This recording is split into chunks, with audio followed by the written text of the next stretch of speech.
We'd just like to welcome you to the very first ever live recording of The Brink. I thought we'd start by discussing the story that came out just this week, where the number of secondary schools marking the Holocaust has dropped by nearly 60%, with one school in particular blaming community tensions. For not being able to discuss the Holocaust. Stand up and object to this stuff because it's abhorrent. The institutions in our society have decided that appeasing the feelings of Muslims is more important than respecting the rights of Jews. So you have hundreds of thousands of people coming here, often from quite regressive cultures. I know you're not supposed to say that anymore, but it's true. And then they're coming to Britain, and the message they get continually from the cultural establishment is that Britain is a horrible place. From straight after October 7th, the council near me removed an exhibition into Jewish life. It was something that was trying to introduce Jews to people that may not know a Jew. Jewish existence is provocation, and the easiest way to make that provocation go away, in some people's short-sighted views, are to remove the Jews. When you look at the West Midlands police scandal, lots of people just don't understand how serious this scandal is. I mean, by far the worst police scandal of recent years. This was institutionalised anti-Semitism. But we talk about President Trump, very specifically about his offer that's reported to British Jews of asylum in the United States. Out of interest, how many people here, as a show of hands, could see themselves seriously living elsewhere? Wow. Blimey. Something's changing, and when that change does take place, the elites across Europe are desperately holding it back by fair means or foul. It's Israel people are going to be looking to because it's got the principles of a 21st century democracy. Hello, and thank you for joining us on The Brink. I'm Jake Wallace-Simons. And I'm Andrew Fox. This week we're sharing with you a recording of our first ever live performance in front of a studio audience. The event at JW3 in North London was sold out, standing room only. Our special guests were the Countdown presenter Rachel Riley and the writer and polemicist Brendan O'Neill. It was a fantastic evening, and we hope you enjoy it as much as we did. If you're enjoying our podcast, don't forget to like, subscribe, share it, and leave a comment, because we love to know what you think. If you're listening on audio, please do give the podcast 5 stars. And if you're still hitting that irritating paywall, now would be a great time to subscribe. As for the month of January, we're giving away the first month absolutely free. Sign up now at thebrinkpodcast.substack.com/New Year Trial. Now, without further ado, we present The Brink Live with Rachel Riley and Brendan O'Neill.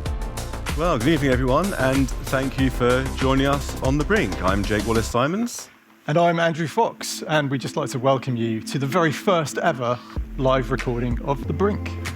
I should add that in addition to having books that you can buy at the end which are signed, you can also buy Brink mugs, ladies and gentlemen, on sale for the first time. Not signed, probably, because we haven't got any Sharpies, although if you have got a Sharpie, we can sign them too. So we're delighted to be joined this evening by 2 very special guests. First of all, on my left here is Rachel Riley, who is known to all of you here, I would guess, the Countdown presenter, former Strictly contestant, and tireless campaigner against antisemitism, who was awarded an MBE in the New Year's Honours 2023 for services to Holocaust education and antisemitism awareness. The classic path in telly. And also we've got on the far left, for once, or far right from your point of view, Brendan O'Neill, who I think is best described by the Jerusalem Post as the king of political incorrectness. His book, After the Pogrom, is brilliant, and I'd recommend it highly. He was one of the founders of the Spiked online magazine, and his new book, which is called Vibe Shift, The Revolt Against Wokeness, Greenism, and Technocracy, is coming out later this year. Please give them a big hand.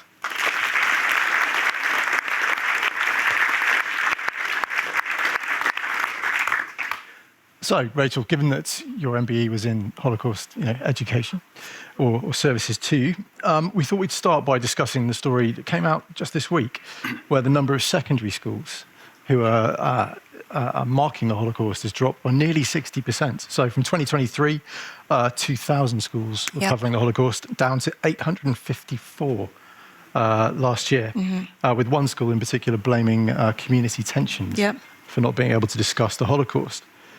Where do you think we've gone wrong? Well, I mean, it's a travesty, isn't it? And I think it's just a sign that increasingly Jewish existence has become a provocation. And I think it's part of a wider problem where it feels like people kind of accept that some communities are anti-Semitic, and they've taken that as a cultural norm that we're supposed to absorb and accept. I don't know where we've lost our way. But I think even, you have instances of our own groups kind of pandering to making parallels with the Holocaust and the war in Gaza, which I think is absolutely the wrong thing. And, the thought process on that is, well, we need to get Holocaust education into schools. And that's the only way we can do it. But I think if we try to bend what Holocaust education is or what it's for, then for me, that's a problem. I think, as someone well-known once said to me during the height of the war, they said, after the end of the war in Gaza, we're really going to have to do a lot of work detangling the Holocaust from Israel. I think that's exactly the opposite of what we should be doing. I think there should be a straight line. The reason that Israel came into existence when it did is because of the Holocaust.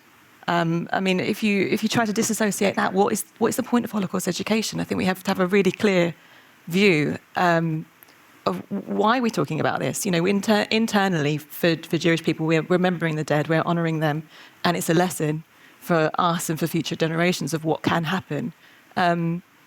But it's the same for non-Jews. Antisemitism brings down societies. It's a stark warning from history, and we can't dilute it. We have to be aware of the Holocaust distortion, the revisionism, putting Anne Frank in a kafir. We have to really stand up and object to this stuff because it's abhorrent, and it's historically wrong.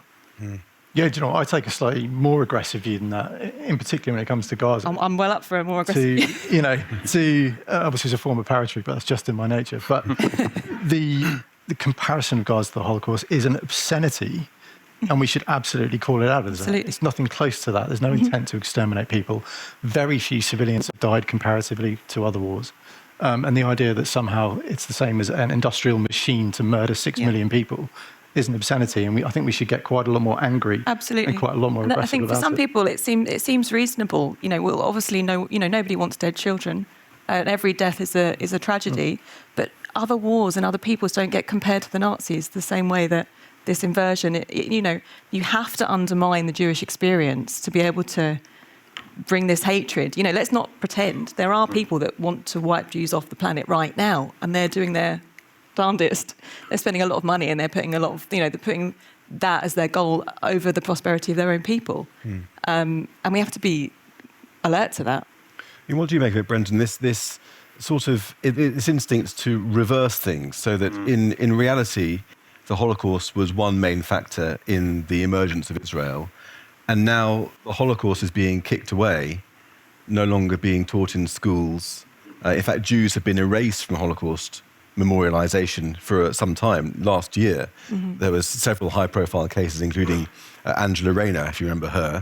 She was formerly the Deputy Prime Minister, was at the time, who tweeted her sorrow for 6 million people who were killed. Again and again, we saw that in Lowestoft. Central European children. Yes, exactly. And in Lowestoft Council, at a wreath laying, they didn't even invite Jews to attend the Holocaust wreath laying. What do you make of this attempt to kick away the Holocaust from the Jewish experience and kind of invert the narrative in this way? Well, in relation to schools, the reason some schools are not teaching it anymore is because the institutions in our society have decided that appeasing the feelings of Muslims is more important than respecting the rights of Jews. That's what's happened. And we see that in so many instances these days. I mean, the Maccabi Tel Aviv scandal is another example of that. And I'm not saying all Muslims are anti-Semitic, but there is this sense that because teaching the Holocaust might rattle certain constituencies, certain students, therefore we should just hide it away. So there is this continual elevation of the prejudices and bigotries and emotions of one section of society to the detriment of Jewish people. We see that time and again. And I think what's happening with the Holocaust is actually, I really agree with Andrew, just that we need to get really angry about this, because what's happening with the Holocaust is extraordinary. You know, the Holocaust was an attempt to de-Judify Europe, and now we are witnessing the de-Judification of the Holocaust. That's what's happening. And, you know, you mentioned the Angela Rayner tweet. I remember about 15 years ago, the SWP, they leafleted outside a BNP rally somewhere in London. They had a leaflet reminding everyone of the sins of the Nazi era, and it said the Holocaust was a terrible, murderous attack on homosexuals, trade unionists, and gypsies. They forgot the Jews. And as people pointed out at the time, this was written by people, it was edited, it went through typesetting, it was printed, it was distributed by these SWP idiots, and not one of them clocked, you know, the gap in their memory of the Holocaust. So in my book, after the program, I have a chapter called Holocaust Envy, because I think what we're living through now is actually something worse than Holocaust denial, and even something worse than Holocaust relativism, which has existed for a long time. Because the politics of victimhood is has such a profound place in contemporary society, people are actually jealous of the Jews' claim to victimhood. Mm-hmm. And the Jews have the claim to the greatest act of victimization in human history. And what you find is people are continually chipping away at the Jewishness of the Holocaust. Mm. And they're saying, well, actually, trans people were targeted too. And you think, how many transgender people were killed in six? I mean, seriously, yeah. I don't want to be flippant, but that was not a factor in any meaningful way.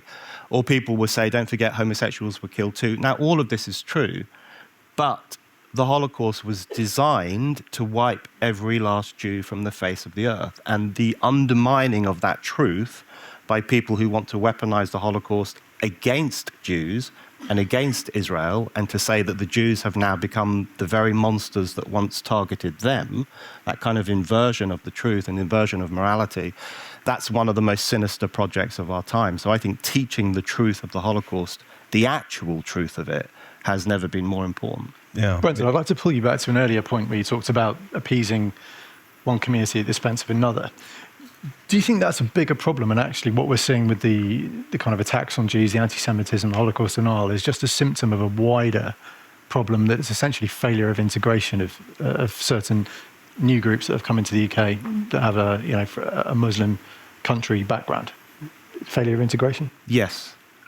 Not even a failure, but just an abandonment of the whole ideal of integration. That's what's really... I think the moment we're living through now is a really curious one, because unprecedented numbers of people are coming into the country at precisely the time that we've given up on the project of integration, because we don't think Britain is a country worth integrating into. So you have hundreds of thousands of people coming here, often from quite regressive cultures. I know you're not supposed to say that anymore, but it's true. Often from cultures where women are not respected, where anti-Semitism is quite widespread and so on. And then they're coming to Britain, and the message they get continually from the cultural establishment, popular culture, everything else, is that Britain is a horrible place. It's a racist country, we've got a pockmarked history, we had colonialism and empire, and we should always be self-flagellating for the sins of the past. They get this message that Britain is not worth integrating into or even respecting. And my parents are immigrants. They came to this country in 1970, and it's really hard for immigrants to integrate. It's not a natural thing. You're from Ireland, Yeah, my parents are from Ireland, and we just lived amongst Irish people. The school I went to in northwest London was like 90% Irish kids. The church we went to was Irish. Everyone we ever engaged with who was an adult was Irish. People live in their bubbles because it's often very convenient to do that. But the test of integration is what the next generation does. So the second generation that I'm a part of is really well integrated into this country, pretty successful, doing well. We're not doing terrible things, etc. Indian Hindus are incredibly well integrated. Other communities are well integrated, but there are some where for some reason it hasn't worked. And you see it in the second and third generations. So when I speak on university campuses and I get confronted by these radicalized young Muslims, they're more British than me in the sense that they've been in this country longer than my family has. They're like third or fourth generation, and they're wearing the niqab, and they're wearing the long smocks, and they're incredibly anti-British. So the failure of integration over generations is the thing that tells you that we have a really serious problem in this country with whole communities who don't feel a part of the country in which they live. But it's the appeasement point is really interesting. I came across a quote in Simon Sebag Montefiore's book Jerusalem recently, a quote from Neville Chamberlain, who more than anybody else in history is associated with appeasement. And at the time of the Peel Report in the 30s, he said, and Sebag records it, if we have to offend either the Arabs or the Jews, let us offend the Jews. And it's that attitude of appeasement that rings so contemporary today. But I thought, Andrew, actually, I wanted to ask you, because this idea of making a comparison between Gaza and the genocide, or Gaza and the Holocaust, I mean, you're a soldier, a former soldier, you've been to Gaza several times. I wonder if it's worth just saying a little bit about your impressions of Gaza and the operations there and how wrong that comparison is. Yeah, of course. How long we got? Okay, we've got about an hour. Strap in, folks. So look, when you go into Gaza through Kerem Shalom crossing, right down at the southeast corner of the Gaza Strip, you go along the Philadelphia corridor, which is the border with Egypt, and it goes up and it goes down from the halfway point down to the sea. And as you reach the crest of that road, the destruction is laid out before you. And it is shocking. Even as a soldier who knew to expect it, who knew why it had happened, even I had that kind of visceral reaction of, oh my God, that's unreal. And I think what's really interesting about Gaza is how badly that's been explained to the world. Like, for example, I won't get a straw poll with hands because I can't see you because of the lights, but I don't think many people understand that most of the destruction you see in Gaza is due to ground operations, not airstrikes. I think there's a perception around the world that actually there's just been this carpet bombing of Gaza. I think you're being really generous. I think this information is freely available on, podcasts. If you choose to look for it, if you choose to listen for it, it's free. It's freely available. And I just think we've got to the point where if you take a step back and you look at how ludicrous it is that you're having to make a valid argument to say that the war in Gaza is different to the Holocaust. If you take a step back, that is ludicrous. Yes. It's so far removed. And I think possibly some of the education to do with the Holocaust is almost sanitized. You hear about 6 million. I mean, obviously we know the stats now that fewer people know what the Holocaust was, can name a concentration camp, know anything, don't know the number 6 million. But, when you actually, you read you get in the weeds of it, and, they experimented and they had pits of acid to burn people in. The actual mechanism of it, and the burning of the bodies, and the mothers carrying children, crying and going into the gas chambers, and the scratch marks on it's ludicrous that you're having to make an argument that that's not the same as what's happened in Gaza. And, I think the media have a really large part to play in that. Blanket coverage hasn't explained the amount of booby traps and bombs that Hamas have planted, because it's there, it's public information. It can be found if you have a bit of it, if you want to find it. Yeah, and nearly as many as 100,000 booby traps in Gaza. And if you break that down by area of Gaza, that's on average an improvised explosive device every 600 feet. Okay, and of course that was much more concentrated in urban areas and less concentrated in rural areas. So that's the scale of the challenge the IDF were facing. Potentially as many as 1,000 miles of tunnels. They're still finding them. They thought it was about 500. It might be as many as double that. 57,000 tunnel shafts going down from buildings into the tunnels. And of course, if you're clearing those, the buildings above are going to get destroyed. This is what it looks like. And most of those buildings were empty when they were destroyed as well. Millions of people moved into the Al-Mawasi humanitarian area. There were not even 2% of strikes during the war took place in that area. The IDF respected it only when it was, a senior leader like Mohammed Deif, who was hiding in there as Hamas's number one military man. Only those really high-value targets were struck in Al-Mawasi. So there's so much evidence to show that the IDF have taken care with civilians. And as you say, to then compare that to an industrial death machine. Well, the thing is absolutely outrageous. The thing is, it's like you say, Rachel. It is absurd, but I think to most people, in your man in the street, won't see it as absurd because what they're subjected to, what they've been subjected to for 2 years and more, is wave upon wave of propaganda on social media, on broadcast media, often funded by Qatar and China and Russia, pumped into our schools by trade unionists and far leftists who seem to be concerned far more with Palestine than with the pay and conditions. I don't understand why so many people who say they care about Palestine aren't dealing with the issues that would help Palestinian people.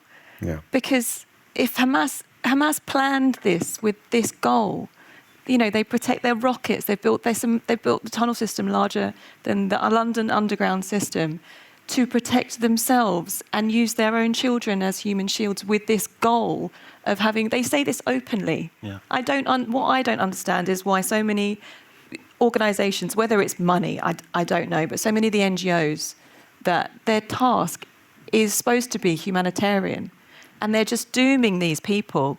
Whether their hatred of Israel means they're happy to use them as pawns, I don't know. But just as a person, I don't know where the people are that say they care about Palestinians. Yeah.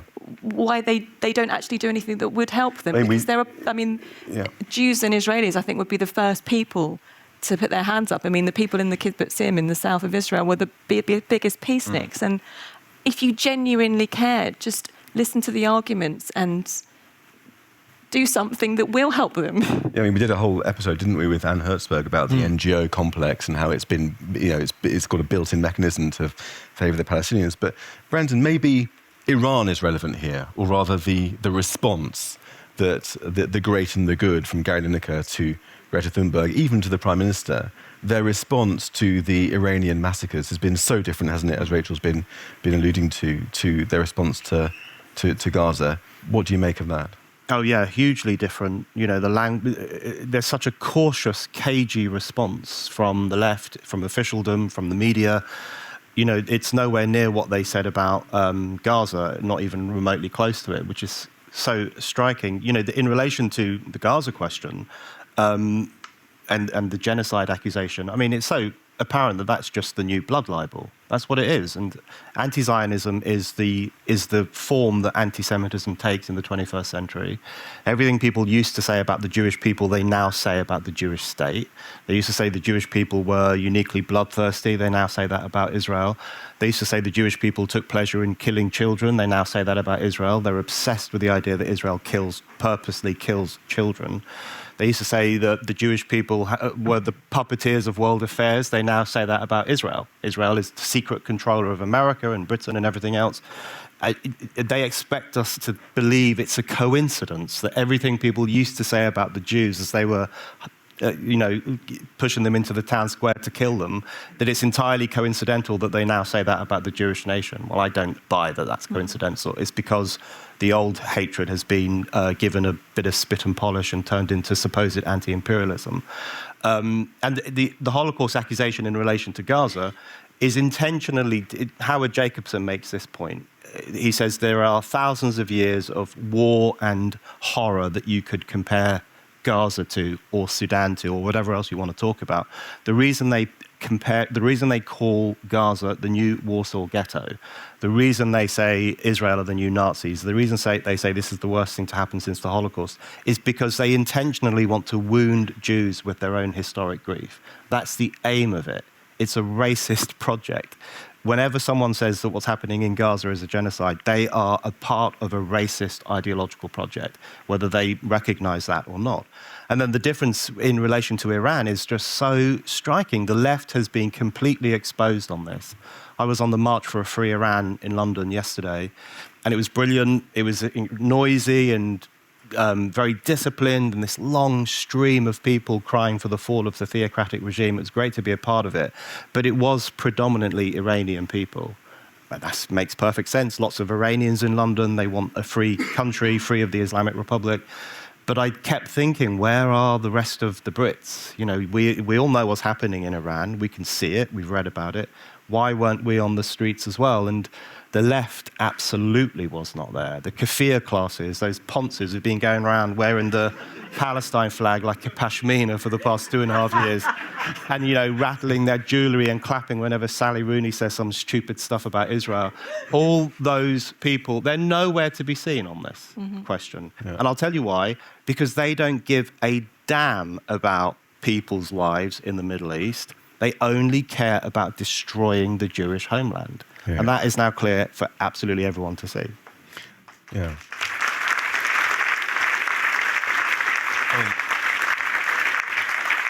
Speaking of which, I had a bit of a laugh last week when the National Portrait Gallery put up a trigger warning for Lawrence of Arabia, because you couldn't look at it without being triggered because he was culturally appropriating basically the kafir. Yeah. And I was imagining all these visitors, these liberal middle-class visitors going along in their kafirs and seeing Lawrence of Arabia and thinking, am I the bad guy? Yeah.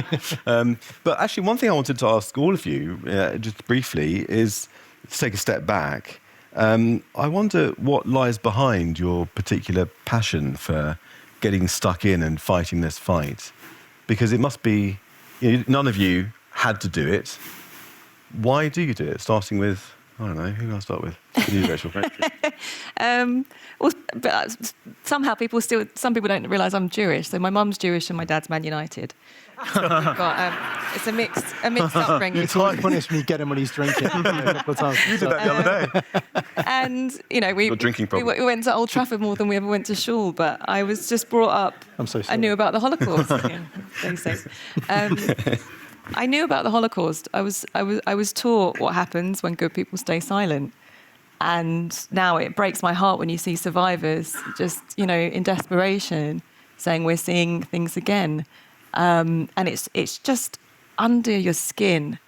And, I started noticing a problem in kind of 2018, 2019 around the Corbyn antisemitism issues. And it felt a lot more contained.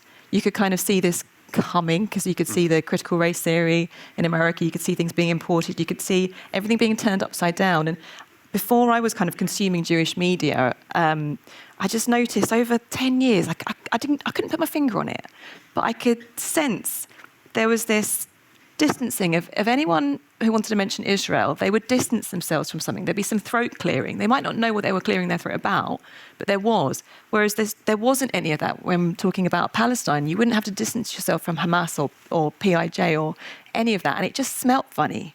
Of course, Palestine's a flawed society, but that sort of thing. Like, you would have to say that for Israel. You just say, if you mention Israel, you have to say, I don't agree with everything the government says, or I don't support X, Y, Z. But there just wasn't that parallel, and I couldn't put my finger on it at the time. And obviously now you see the roots of it, and you see the fruits. And the terrifying thing is the statistics with younger people. They're the most liberal, most tolerant of religion, sexuality, all of that, and they're the most anti-Semitic. And where's that going to take us when they become our leaders? Trying to think. And what about you? Oh, for me, it was a small breadcrumb pathway, I think. So my grandfather fought in World War II, and I wouldn't have it that he fought Nazis and then I wouldn't pick up that mantle. I had a good friends. I lost 12 friends in Afghanistan over the course of that campaign. One of whom was Lieutenant Paul Mervis. It was the first time I wore a kippah. It was his funeral. And he's one of the 12 that really stayed with me, because I had to pretend casualty evacuate him in Brecon when we were doing our infantry training. And I had to throw him over my shoulders and run up a hill. And it always made me think of the poor lads in his platoon who had to do that for real. So that one really stayed with me. And then I was working quite hard to help Afghans escape after the Taliban took over in Kabul. And I found myself a Kabul landlord for a while, which was quite surreal. I was running my own black market passport and visa ring from my sofa in Surrey. But we couldn't have done any of that. We helped 3,000 people escape, mostly women and children. I couldn't have done any of that without the Manchester Jewish community, who gave us kind of charitable structure and legal advice, because apparently it's really easy to accidentally people traffic. Especially if you're actually people trafficking. Yeah. Literally what you're doing when you're smuggling at-risk former soldiers out from under the Taliban's nose. And then, of course, 7th of October happened, and I saw how that impacted my Jewish friends.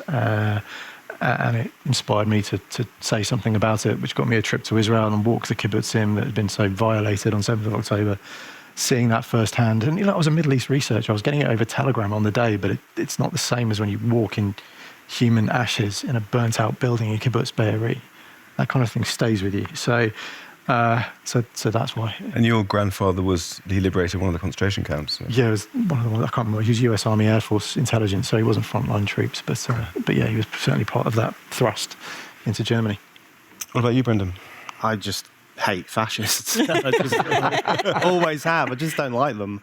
And I really genuinely think that what we're seeing today on the streets is a species of fascism. I know that word is overused. It's funny Fashion because... a pash. Yeah, but over the past few years, the left and the liberal establishment and all those people, they see everything as fascism. Like when we voted for Brexit, they were like, "Oh no, it's the 1930s again." And when people voted for Trump, they said, "Oh, Trump's Hitler 2.0." And they see fascism everywhere, except when an avowedly anti-Semitic army invaded the Jewish nation and killed 1,200 people. Then they stopped. In fact, The Guardian published a piece shortly after 7th of October saying it's really irresponsible for Israel to compare this to the Holocaust. You shouldn't do things like that. That's outrageous, and you're going to try and shut down discussion. This is a newspaper that has called everything fascism for the past 10 or 15 Especially years. Israel. Especially Israel, and which has compared everything to the Holocaust. So Jews don't understand irony, so... yeah, exactly. But speaking of Corbyn, I mean, I followed your run-in with those twats, and they really had it in, not only for Jews, but particularly for Jewish women. There was something about Jewish women that really got their backs up, and they just couldn't bear the sight of Jewish women standing up for themselves, maybe some saying positive things about Israel, all these things that had become unsayable. So I just have been interested in the issue of Israel and why it's the most hated state. I've been interested in that for a long time. And like Andrew, after 7th of October, that was it for me. And in fact, the wake-up call for me wasn't 7th of October itself, horrifying as that was, but it was the 8th of October. Yep. Because on the 8th of October, people gathered outside the Israeli embassy in London and celebrated a pogrom. I took my kids swimming on the 7th of October about 5 p.m. and where I had to grab them and literally run to the car because a party sprung up where we were in Acton, dancing, clapping, cheering, music. And my kids were 1 and 3, and my 3-year-old, she just said, "I like this music, Mummy," because she understood it was a party. And the thing, where'd you go from? Yeah, one of the points I make in my book is that we would remember if people had poured onto the streets of London to celebrate Kristallnacht. So we should remember that they did it for the 7th of October. They did it in New York as well. They did it in Berlin. They did it in Sydney outside the Opera House where people gathered and said, "F the Jews." So it was the 8th of October that was really woke me up because it seemed clear to me that we were faced with a pretty serious crisis of civilization. Yeah. And the fact that so many people in our society, lots of young people, lots of educated people, took the side of an army of anti-Semites against the Jews of the southern Israel, that is the most horrifying thing I've seen in my life, I think. And so I found myself just getting increasingly angry. So every time I would walk or cycle past one of these demos, whether it was a big one or a small one, I would just became a one-man counter-protest, and I would start chanting, "F Hamas, victory to Israel." And it was really, and an old man hit me with his walking stick, and people would push me into the road, and all these kafir idiots would gang up on me. Luckily, they're all, soy boys who couldn't find their way out of the paper bag, so it was all right. Don't mess with the Irish. Yeah, but it was... I was just so angry about people's response, and I thought, this is not healthy. I've got to stop shouting in the street. So I wrote the book instead. That's where. And I should point out to people at the back that Brendan's wearing an IDF baseball cap. Yeah, I wear that now. So we want to talk about West Midlands Police, didn't we? We did want to talk about the West Midlands Police, and some good news, in a way, came out whilst we were in the green room, and that is that Craig Guildford, the Chief Constable, has been referred to the IOPC for further investigation for his role in that. So he's retired now, so it doesn't matter. I mean, as a lifelong Aston Villa fan, I've taken this one exceptionally personally, and I've even had Owen Jones make a rude, ranty video about me on YouTube for my reaction. Just the one. Oh no, that was his second one, but it was only one about Aston Villa. So. So I obviously picked the right line to take. But, I think this all ties into everything we've said, actually. So, because what we've talked about is society's reaction, sort of as people, as groups, as communities of various ethnicities and religions. Do you think that the West Midlands Police incident shows that there is actually an institutional problem as well as a societal problem? I'll come to you, Rachel. I don't know the difference, actually.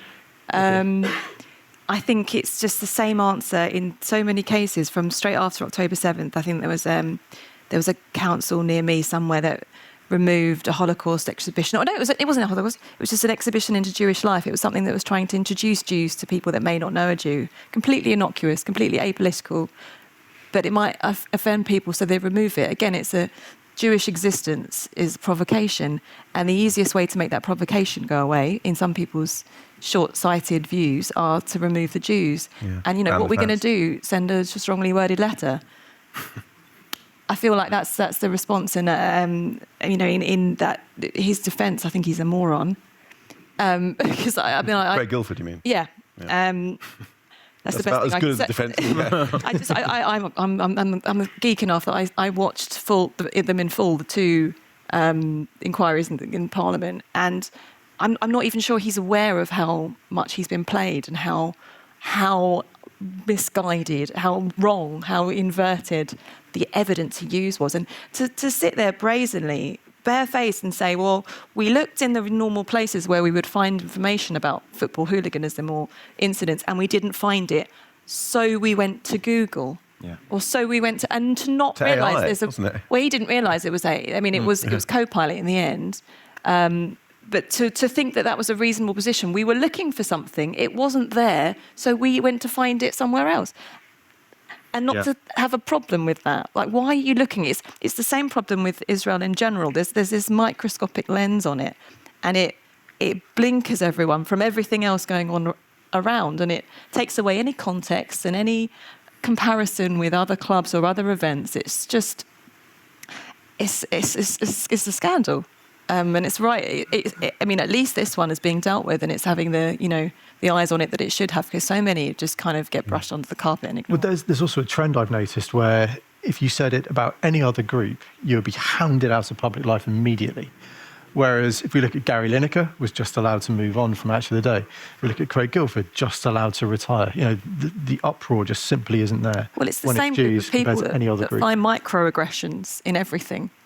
That are completely fine, and now themselves will go out and scream for genocide, scream genocidal chants. They find microaggressions in the most minor of things and are offended and policing themselves over everything. Yeah, there was a great line in one of Howard Jacobson's essays after October the 7th where he talked about the silence about the rape and mutilation of Jewish women, and he said something like, for people who are concerned with microaggression, the rape, murder and mutilation of Jewish women is not small enough to be a worry. Yeah.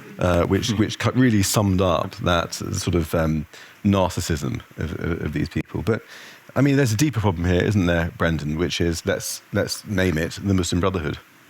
Yeah. Oh, yeah, the Muslim Brotherhood. We need to get rid of them. We need to sort that out. But in relation, even more broadly than that, there is a problem of Islamist influence over the institutions of this country. Yeah. And it's really actually starting to worry me. I mean, some people have been raising the alarm about this for a long time, but it really has actually given me a few kind of sleepless moments over the past few weeks when you look at the West Midlands police scandal. And I don't think, lots of people just don't understand how serious this scandal is. I mean, it's by far the worst police scandal of recent years. You have to go right back to South Yorkshire Police's libelling of Liverpool fans after Hillsborough to see anything comparable, where a police has just made things up, lied in order to defame a community. And in some ways, this is even worse because it's an ethnic group that they are doing that to. So there's a kind of bigoted a drive to it. But, when I first saw their evidence, when it came out and the cops said, we're going to ban Maccabi Tel Aviv fans and here's why, and it was leaked, and it said that one of the things that the Maccabi Tel Aviv fans did in Amsterdam in the end of 2024 was they pushed a Muslim into a river. And I remember reading that thinking, hold on, that's not what happened. What actually happened... Surely limited it to one person. I think it was kind of a broad accusation of that happened. But then what actually happened is that an Arab man pushed an Israeli into a river and said, you're not, and it's on video, it's on the internet, and he said, you're not coming out until you say free Palestine. It was the humiliation of a Jew by a man who was part of a pogrom against the fans from Israel. And just think about this. West Midlands Police discovered that there were plans by Islamists in Birmingham to arm themselves and attack the Jews from Israel. They suppressed that information. They banned the Jews from coming, thinking, let's not have them here. They did the bidding of the Islamists. They created a Jew-free zone, which is exactly what the Islamists wanted, and that is a racist thing for a police force to do. This was institutionalized anti-Semitism, and what's really so revealing is the left's response.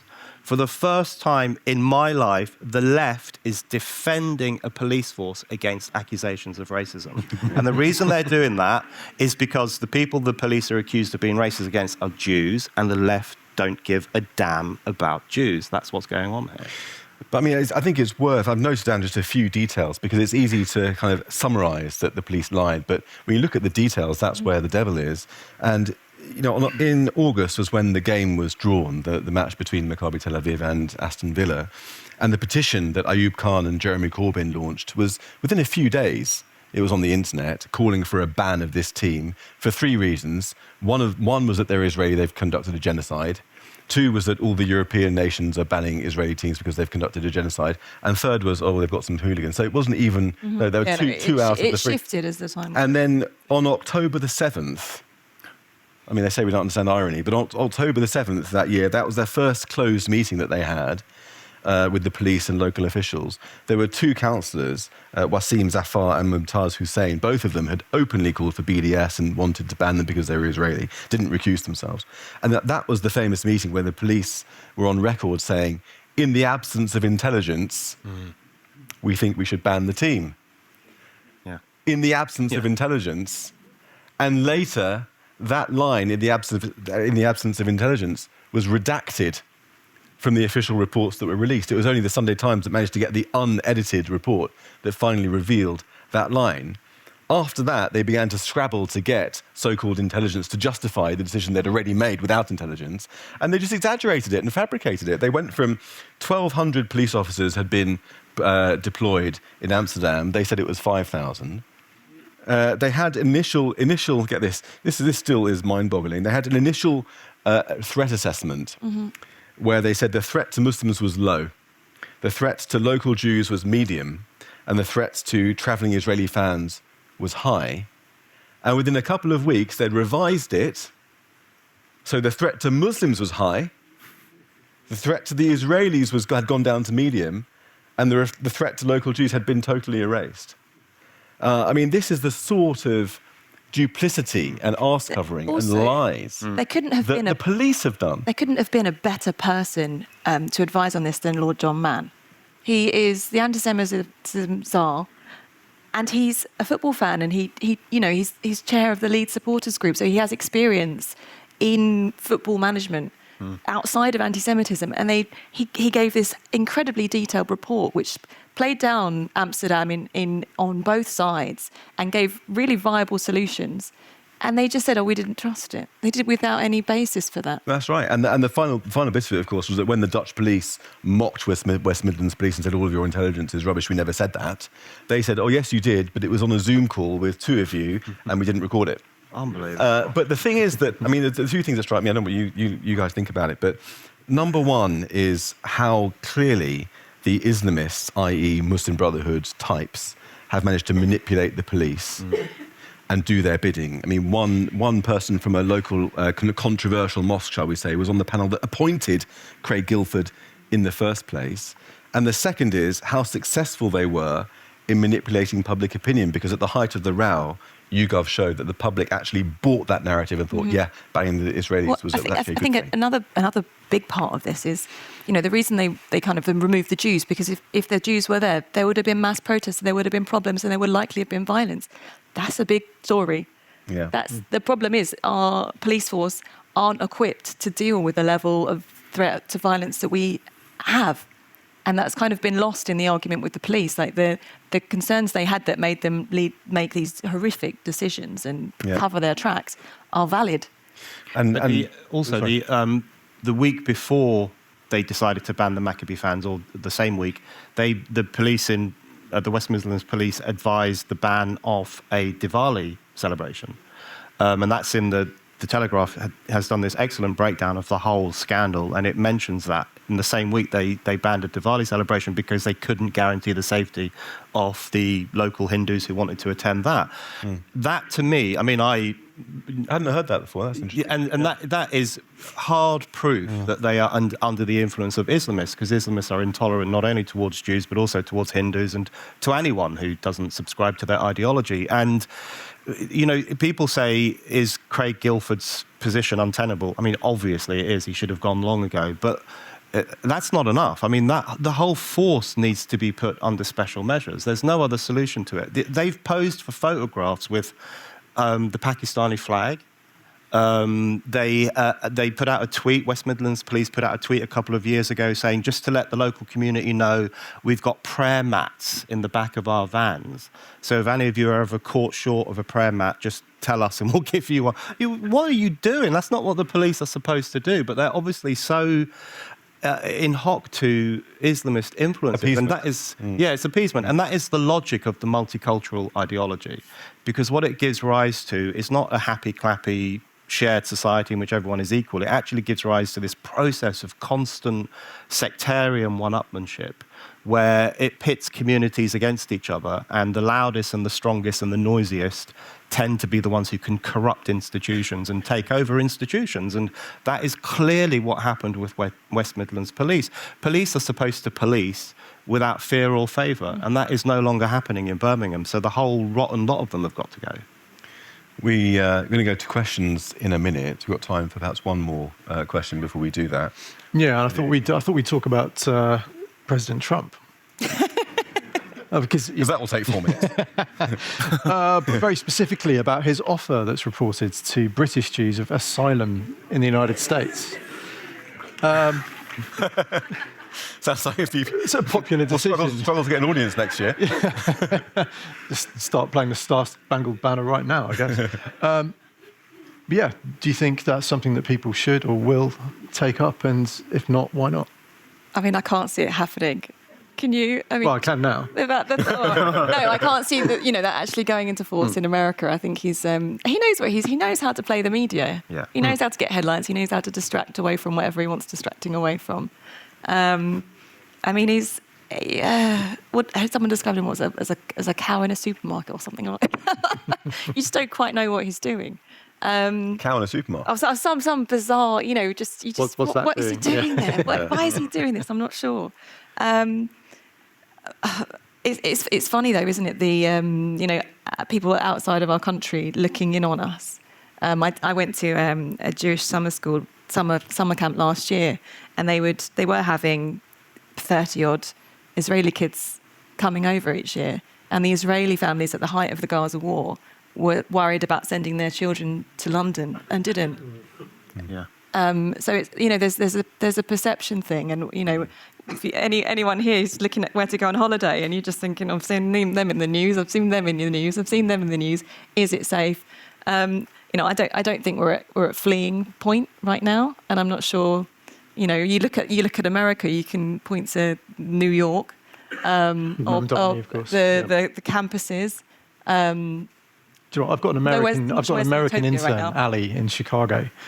She's studying to be a social worker, and she sent me a list of the stuff she's facing in classes at university right now, where she's got her lecturers telling her she's going to have to separate her Jewishness from the vocation of being a social worker because they're not compatible.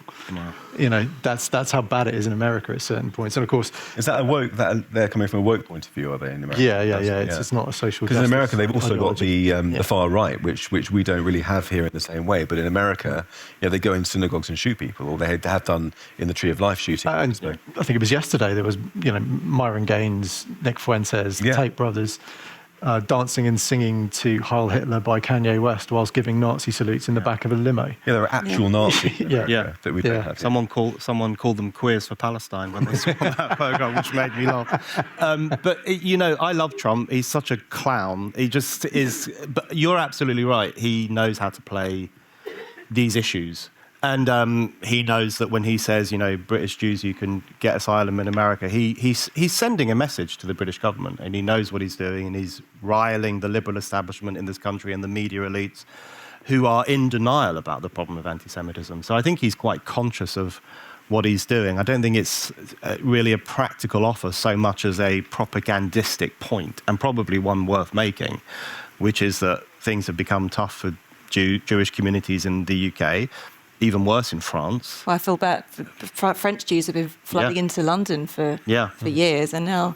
And when I was in Israel towards the end of last year, and walking through Tel Aviv with a friend, and he said, all these houses here have been bought by Jews from France who are moving into this neighbourhood, and it's become a very French neighbourhood as a consequence. And it's really serious. And, you know, when I think back to some of the things that happened after 7th of October, which were ignored by the so-called anti-racists and the so-called left and all those people, you know, like when kids at the Jewish free school were given permission to remove their blazers on the way to and from school so that no one would register that they were Jewish kids.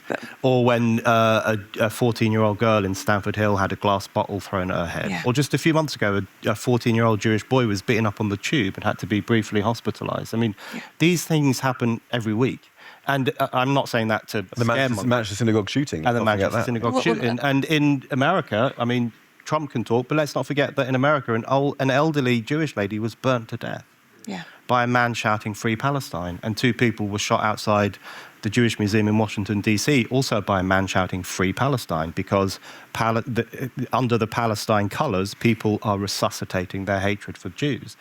And reportedly, the synagogue killer in Manchester said, "This is for the children of Gaza," or whatever. You know, the extent to which Palestinianism has given license to Jew hatred is terrifying. And it's that kind of supposedly respectable anti-Semitism, which they call anti-Zionism. That's the main threat. And I think Trump, in his cack-handed way, is trying to raise awareness about that problem in Europe, which in the round it's a good thing that he's doing that. Even when Jews get killed, there's still, even in the respectable media, inverted commas, they're happy to say, well, Israel doesn't help itself, does it? Do you think Israel is causing this? And in my family, my husband's originally from Russia. Thankfully, he's got an American passport. And, you know, in the Ukraine war, we housed Ukrainians for 3 years. So, but within the Russian community, there wasn't the same security threat.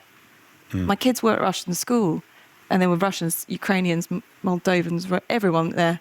And they got on with it, and there was no need for security. October 7th happened before Israel had even controlled the threat. And our kids, shall they go into school or not?